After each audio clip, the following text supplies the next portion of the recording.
Hello and welcome to another video. Today I have these Henckels Paradigm performance cookware. So these are essentially copies of the HexClad. So you can see the same pattern. They have stainless steel but still have non-stick, and they're good for metal utensils, and you can use them on all kinds of stoves, including induction stoves.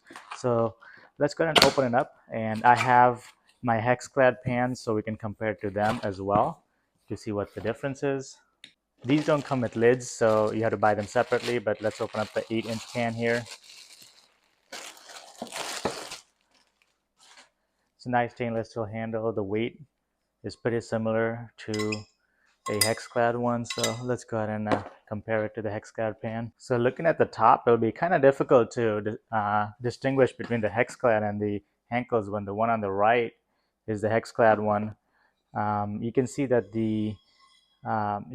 these nubs of the stainless steel are more visible on this pan, on the Henckels one, but that's because I've been using the HexClad one. But otherwise, the pattern, size, and shape is fairly similar. Unless you have them side by side, you probably won't be able to tell them apart, especially on the top.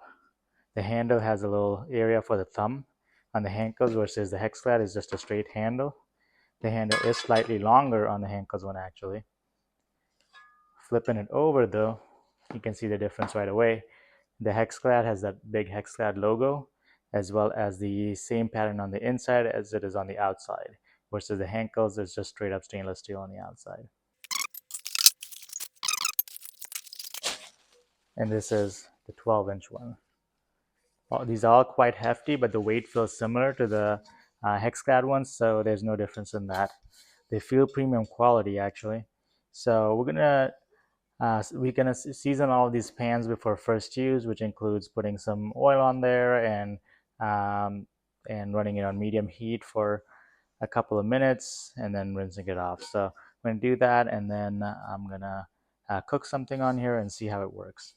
So I have the oil in here, just seasoning the pan, and we're gonna just do that for a couple of minutes before we start cooking. Okay, I have 2 eggs cooking here, so we're gonna let them cook a little bit and see how they come off. Okay, so the eggs are cooked from the bottom and comes off pretty easy, as you can see. No issues there. And then let's do the other one. Same thing. It just slides right off. So the nonstick works really well.